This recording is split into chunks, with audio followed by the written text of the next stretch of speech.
¿Qué tal, makers de la impresión 3D? ¿Recuerden cómo era antes las cosas? ¿Cómo hacíamos para nivelar la cama? ¿Cómo hacíamos cada vez que cambiábamos el termistor o la boquilla de tu impresora 3D? Aquellos rituales gurús que hacíamos para que la impresora funcione. Pues hoy te traigo uno de esos tops de cosas que anteriormente se solía hacer y al día de hoy casi no se hace o prácticamente ya no se hace.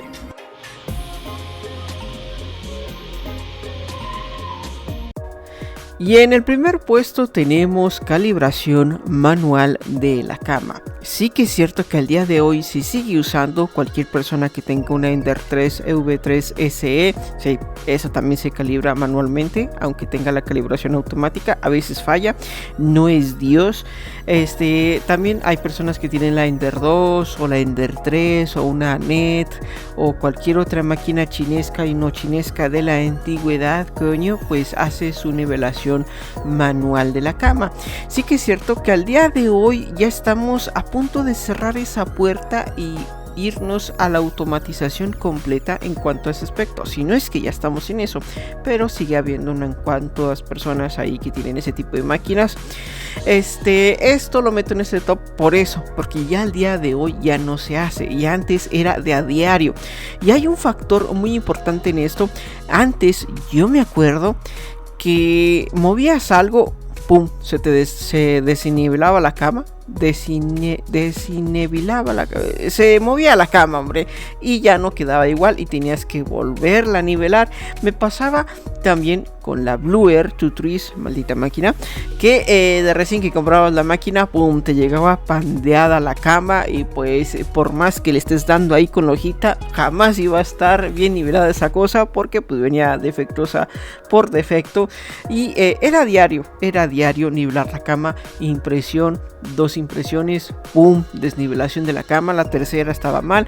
Y al día de hoy pues ya hay más métodos y más herramientas, sin mencionar de la nivelación automática, que ya están todas las máquinas de serie, pero esto lo meto en este top porque para la gente más pequeñita en este aspecto, que tengan en cuenta que antes era de manera manual, antes lo hacíamos todo manual ahí con hojita, y por ello lo meto en el primer top.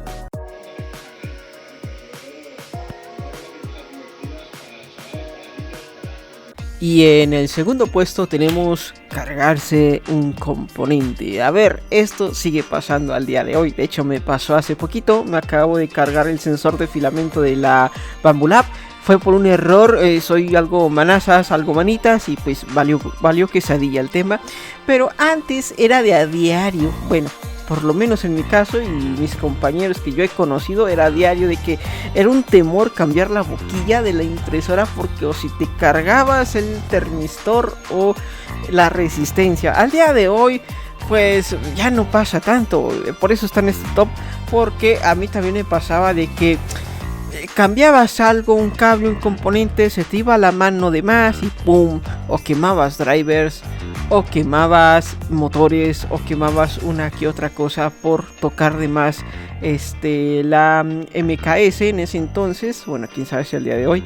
En ese entonces eran las típicas Marlin, estas MKS, estas ¿cómo se llaman? Se me va el nombre. Bueno, estos Arduinos que antes se usaban en las impresoras.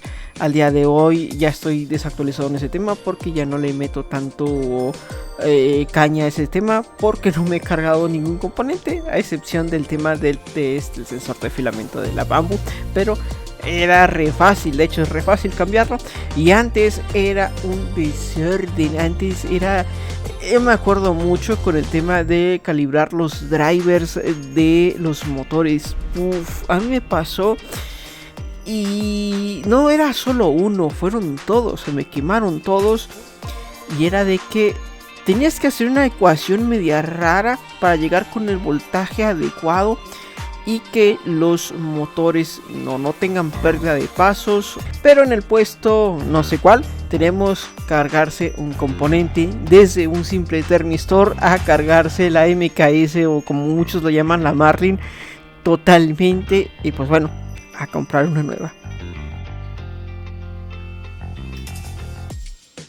Y en el puesto número 3 tenemos calibración PID. A ver, mis chiquitines, no les estoy hablando en chino, seguramente no sabrán de qué estoy hablando, pero para los que somos de la vieja escuela sabemos exactamente qué es.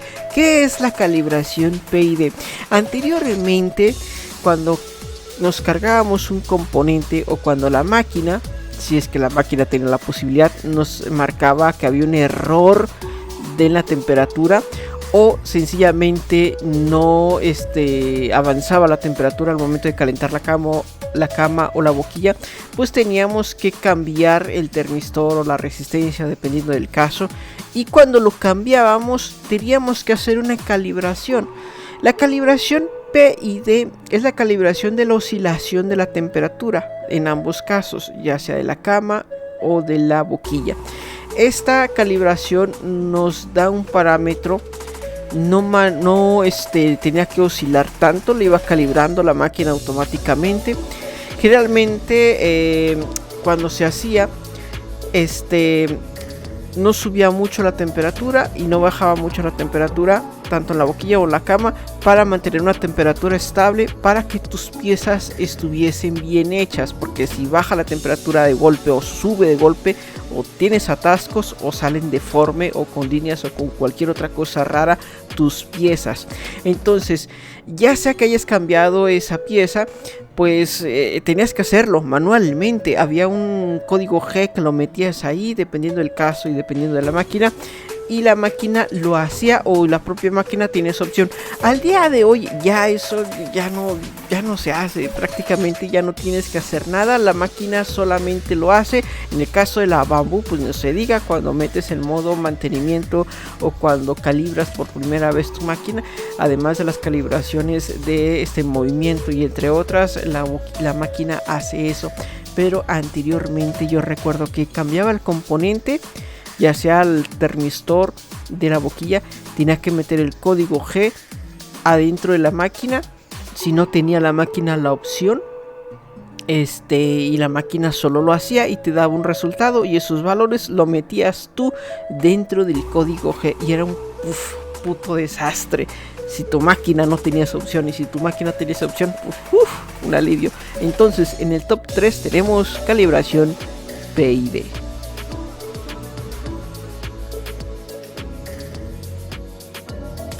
Y en el siguiente puesto tenemos calibración de drivers en los motores, y esto incluye nada menos y nada más que el extrusor. También lo vamos a incluir en este top, porque a ver, cuando no dábamos con bola con una falla en una pieza que estaba desfasada, y ya movíamos aquí y allá, que si correas, que si esto, que si el software, que si la tontería, pues lo que hacíamos ya por resignación era checar los motores. Y es que, gente, los motores NEMA no son como los motores del carrito Ricochet. Estos motores se rigen a pasos y uno tiene que ajustar el voltaje necesario para que los pasos que debe dar el motor sean los adecuados. Y si tenías doble GZ, madre mía, a veces había máquinas que tenían un desorden, los motores iban desfasados y no. Al día de hoy, agradezcan por la gente pequeña que está empezando esto de la impresión 3D, y digo pequeña en el sentido de que apenas está empezando, agradezcan que están en una era de oro de la impresión 3D, porque antes, yo me acuerdo cuando se me descompusieron los drivers de todos los motores de mi Bluer, tenías que aterrizar la tierra, y yo me acuerdo que mi máquina tenía unos drivers TMC 2022 o 2220, no recuerdo bien, y tenías que buscar en cierto punto donde aterrizar la corriente y estarle moviendo con un desarmador, con el multímetro y el desarmador, estarle bajando, pero no estarle bajando a lo pendiente, sino hacer una ecuación que sabrá Dios, ni les voy a decir cuál es porque ni me acuerdo ni me quiero acordar. O sea, era un desorden, para mí era un desorden hacer eso. Le tienes que bajar o subir el voltaje a el resultado de la ecuación que anteriormente habías hecho para que esto funcionara, y hacer prueba, test sobre test, y con el miedo y con el rosario en la mano para que no se te lleguen a quemar los motores, porque si te pasabas ya sea de corriente, pues se iban a quemar, o si tenía menos corriente no iban a caminar los motores y era un lío, era un show. También con el tema del extrusor, si anteriormente, gente, cuando veíamos que el extrusor perdía pasos, lo que hacíamos era, yo por ejemplo ponía 1 centímetro y luego otro centímetro, marcarlo con un marcador en el filamento, y dentro de la máquina, si tenías la opción de extruir 1 centímetro o 5 centímetros o 10 centímetros, pues le marcaba con una reglita, con el vernier le ponía 5 centímetros, una marquita con marcador negro al filamento, y luego de la marquita otros digamos que son 5 centímetros, otros 5 centímetros, y si la máquina tenía la opción, pues extruíamos precisamente esos 5 centímetros para saber si nuestra máquina estaba perdiendo pasos. Esto generalmente también lo hacíamos cuando ya no dábamos con bola con las retracciones, el desplazamiento de las retracciones y entre otras cosas más, que si la temperatura, que si esto, que si aquello. Pues lo que hacíamos era eso, medir los pasos de la extrusión. Entonces en este top tenemos calibración de los drivers y el extrusor.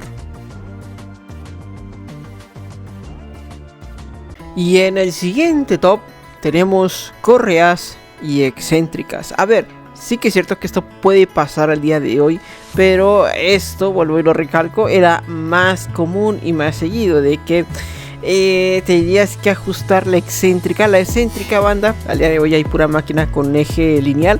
Eran estas rueditas que tenías que ajustarlas a veces, muchas veces, y solía pasar mucho cuando el carro del eje X se bajaba, vale, que ponías la mano. Yo solía hacer esto, ponía la mano y si se bajaba, ¡pum!, no poniendo la mano así de golpe, sino con el puro peso, y si se bajaba era porque las excéntricas estaban flojas. Eran estas rueditas, incluso hay máquinas que todavía tienen excéntricas, tenías que ajustarlas con una llave y tenías que dar con el apriete adecuado. Tenían una oscilación estas excéntricas. Había un momento en el cual su oscilación se acercaba y si le dabas de más se iba alejando la rueda, la excéntrica. Entonces tenías que darle con el adecuado, y si ya se pegó un poquito, ahora el otro eje, del eje Z, buscarle también, porque el carro del eje X se sostiene sobre 2 ejes Z. Entonces tenías que adecuarlo bien, que quede bien, y que sobre todo el eje X no quede desnivelado. A mí me pasaba de que cuando daba limpiezas a mis máquinas y era muy novatillo, bueno, aún sigo siendo novato en muchos aspectos, pues el carro me quedaba chueco. Y ahí vas otra vez a acomodarlo todo y que quede todo perfecto, y el eje X que no quede chueco ni nada. Pero las excéntricas son eso, eran esas rueditas, bueno, son esas rueditas que tienes que ajustar bien. Y las correas, pues al día de hoy todas las máquinas lo tienen. Nada más que al día de hoy ya o es raro o la misma máquina te pide que calibres eso. Me pasa mucho con las Bamboo. Bueno, me ha pasado solamente 2 veces. Que calibre las correas, y anteriormente, banda, esto no, la máquina no te decía, te dabas cuenta en las piezas, cuando veías líneas y líneas en tus piezas y decías, pero ¿qué está pasando aquí? Pues era porque las excéntricas o las correas estaban o muy apretadas o muy flojas.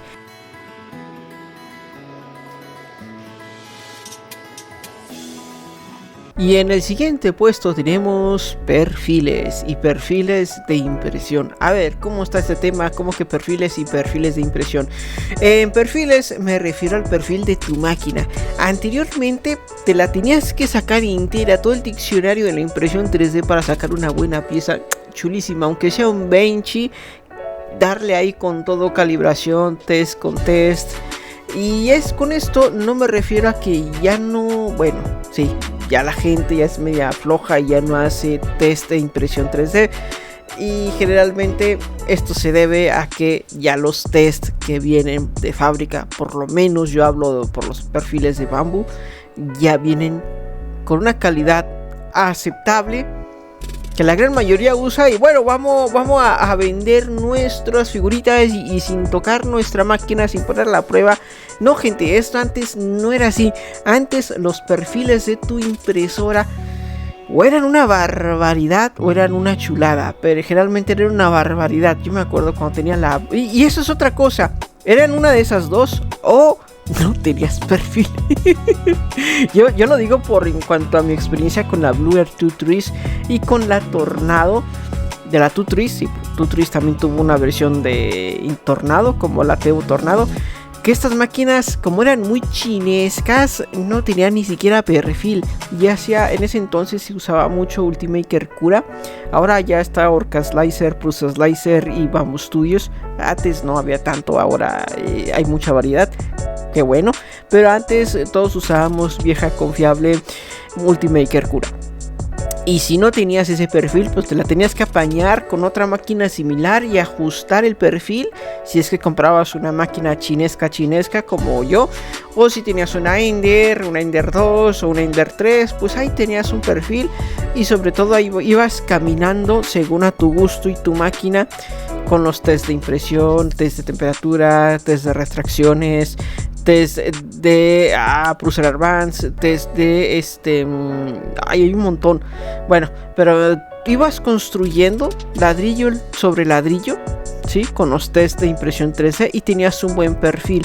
Al día de hoy ya las máquinas vienen, bueno, las laminadoras vienen con un perfil y ese perfil es aceptable, y pues hay gente que incluso se pone a vender sus figuritas sin tocar bien a bien su máquina.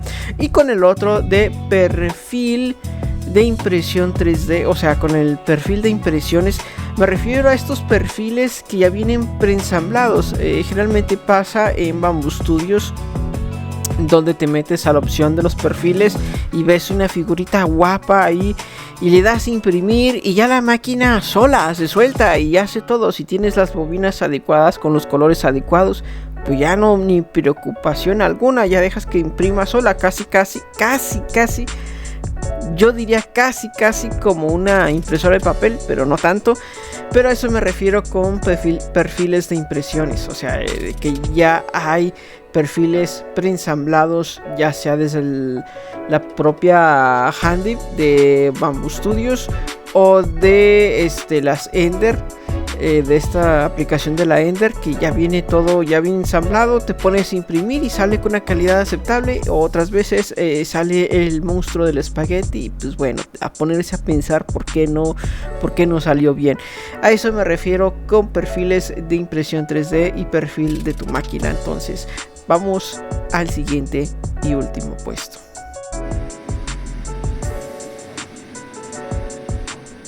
Y como último puesto, la joyita de la impresión 3D, aquello que nos hace ¿vale?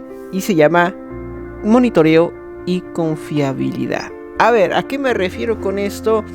De ese gustillo de dejar tu máquina y que el monstruo del espagueti no aparezca al siguiente día. Al día de hoy sí que hay gente que sí le llega a pasar, y se debe más que nada a el tema de su laminación. Sí, así es, que no laminan bien, que no le dan una buena ojeada a esa configuración en el cortador de sus máquinas. Pero me refiero al monitoreo y a la confiabilidad, que si dejas esa parte bien pulidita de la laminación, tu máquina va a correr solo.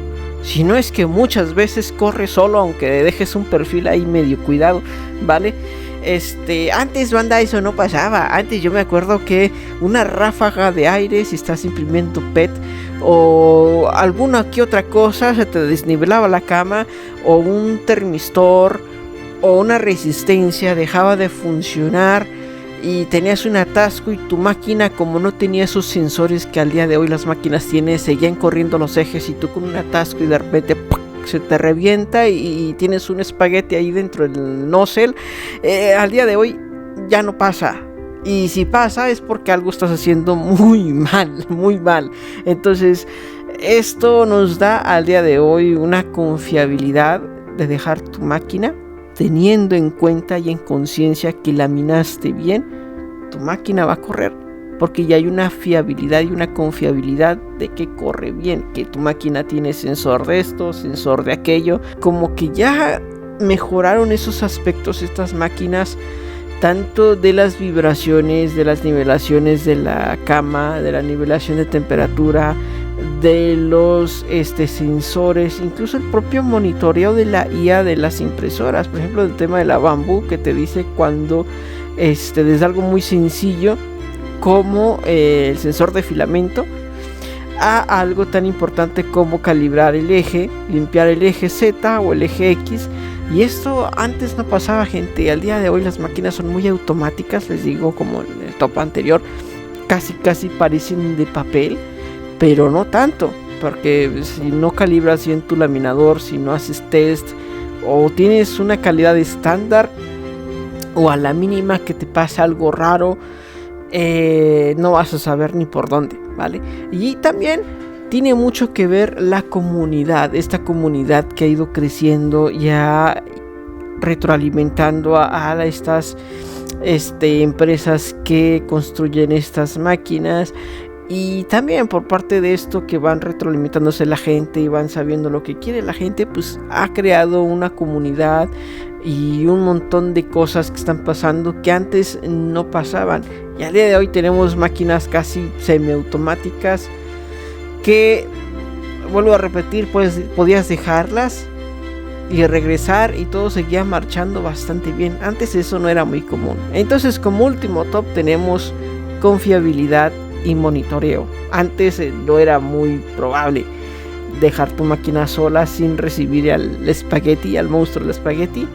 Entonces, gente, esto ha sido todo por hoy por mi parte. Espero que se la hayan pasado bien, espero que les haya gustado el video. Es muy probable que me falte algo, ¿vale? Porque no soy muy vieja escuela. Habrá mucha gente de viejísima escuela que les traerá un top mucho más completo y mucho más guapo y mucho más chulo, lleno de experiencia. Pero de mi parte les traigo este top. Y sin más que mencionar, espero que les haya gustado, espero que se lo hayan pasado bien. Déjenme un buen like, un comentario y suscríbanse y activen la campanita si quieren ver más contenido así. Entonces, sin más que mencionar, yo me despido y nos vemos hasta la próxima. Bye.